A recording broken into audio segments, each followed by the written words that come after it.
Bismillahirrahmanirrahim. Assalamualaikum warahmatullahi wabarakatuh. Waalaikumsalam warahmatullahi Waalaikumsalam wabarakatuh. warahmatullahi wabarakatuh. Kami dari kelompok 3 akan menjelaskan mengenai skema IRD dan tabel relasi sistem database rumah sakit. Sebelum itu, saya akan memperkenalkan diri dan teman-teman kelompok saya, yaitu dengan saya sendiri, Adistia Julia Gilasri, dan teman kelompok saya. Nyoman Prasinja Putri Paramita. Ahda Sabila Wulandari. Ersa Iklima Quranul Ain. Baik, tanpa berlama-lama, mari saja kita mulai presentasinya, yaitu mengenai entity relationship di diagram atau RD yang akan dibawakan oleh teman saya, ada Sabila Wulandari. Dipersilahkan. Baik, saya akan menjelaskan skema ERD ya, yang bertemakan rumah sakit. Pada skema ERD tersebut memiliki 5 entitas. Yang pertama, entitas dokter. Yang kedua, entitas pasien. Yang ketiga, entitas obat. Yang keempat, entitas ruangan. Dan yang terakhir, entitas pegawai. Pada setiap entitas memiliki atribut yang berbeda-beda. Ya, yang pertama, entitas dokter memiliki 4 atribut, yaitu ID dokter, resep, data pasien, dan spesialisasi. Yang kedua, entitas dari pasien memiliki 5 atribut, yaitu alamat, nama, tempat tanggal lahir, penyakit, dan ID pasien.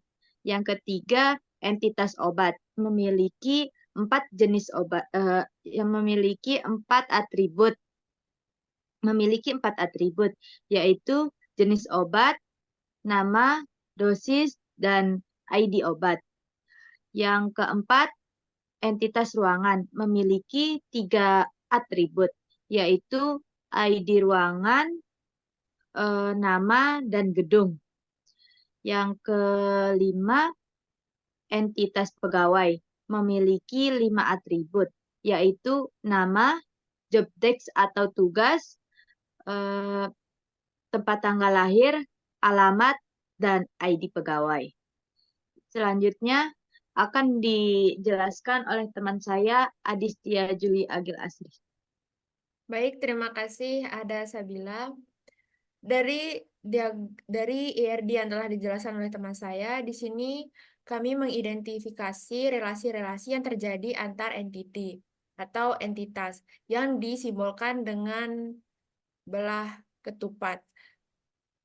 Yang sebagaimana kita ketahui, di dalam entitas relasi itu ialah terjadi apabila terjadi hubungan antara satu entitas dengan entitas yang lain.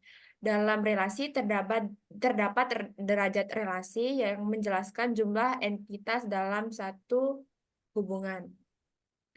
Dalam derajat relasi memiliki 3 jenis, yaitu pertama ada derajat 1 atau unary degree, yang kedua itu adalah binary degree atau derajat 2, dan yang ketiga adalah temari degree atau derajat 3. Dari IRD yang telah kami buat, untuk unary degree atau derajat pertamanya yaitu adalah hubungan antara pasien dengan obat, yang dimana dihubungkan dengan kata kerja membeli. Kemudian untuk derajat 2 atau binary degree, yaitu terdapat pada entitas pasien dengan pegawai. Pasien dengan pegawai yang dihubungkan dengan kata kerja komunikasi. Dan entitas ruangan dengan pegawai yang dihubungkan dengan kata kerja dikelola. Kemudian untuk derajat 3-nya di sini kami mendapatkan yaitu dari entitas dokter, pasien dengan ruangan yang dihubungkan dengan kata kerja pemeriksaan. Sekian, selanjutnya untuk kardinalitas akan dijelaskan oleh teman saya, Nyoman Prasintia Putri Paramita dipersilahkan.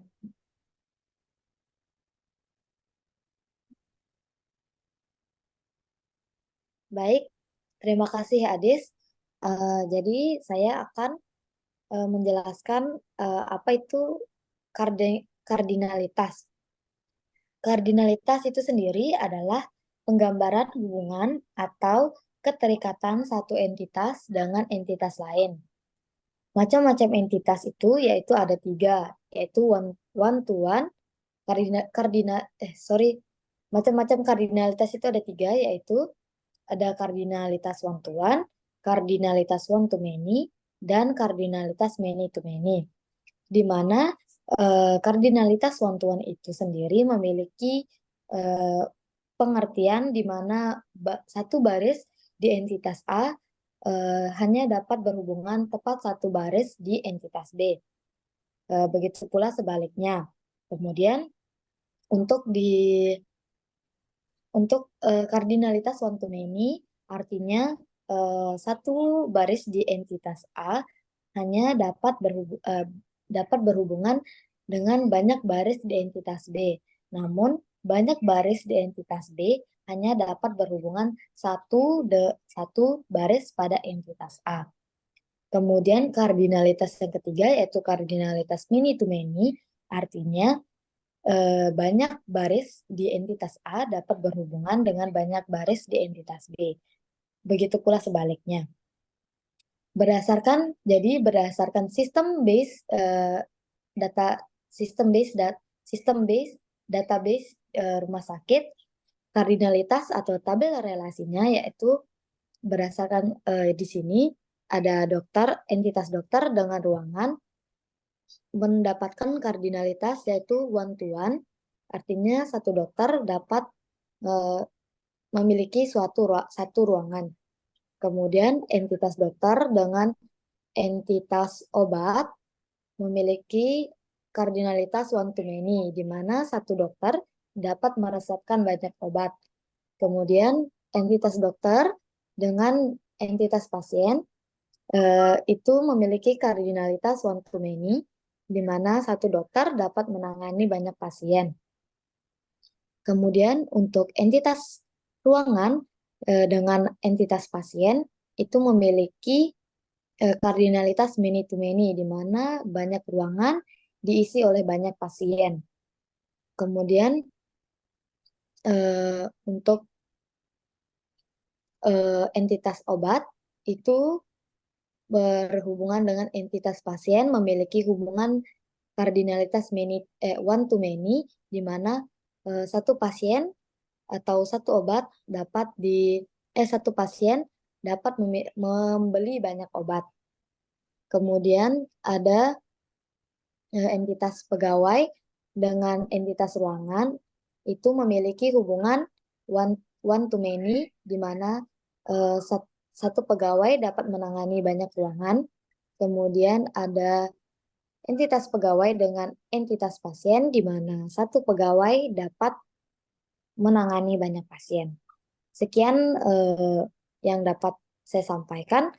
Materi selanjutnya akan disampaikan oleh teman saya, yaitu Ersa Iklima. Oke, terima kasih Cynthia. Selanjutnya saya akan menjelaskan mengenai teknik normalisasi data pada database. Normalisasi data dalam database adalah proses pengorganisasian data untuk mengurangi redundansi dan meningkatkan integritas data.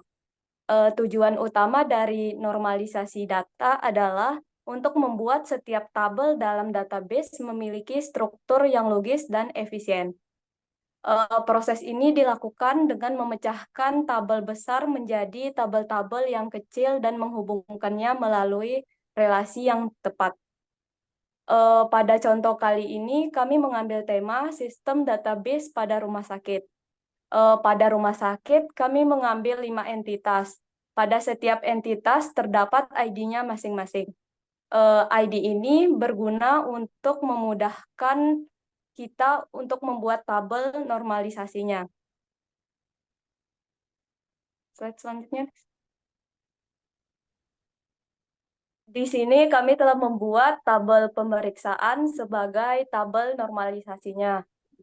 Tabel ini berisi ID pemeriksaan sebagai primer key-nya, yang dimana primer key adalah atribut yang memiliki nilai-nilai unik dan tidak boleh ada nilai yang kosong. Selanjutnya ada ID pasien, ID dokter, ID ruangan, ID pegawai, dan ID obat sebagai foreign key-nya. Foreign key adalah referensi ke primer key dari tabel lain dan menciptakan hubungan antar tabel. Oke, mungkin sekian dari saya. Baik, sekian presentasi Baik, dari moderator. Baik, terima kasih atas pemaparan materinya. Mungkin sekian yang dapat kami sampaikan. Kami ucapkan terima kasih dan mohon maaf sebesar-besarnya apabila ada kesalahan. Wassalamualaikum warahmatullahi wabarakatuh. Waalaikumsalam warahmatullahi wabarakatuh.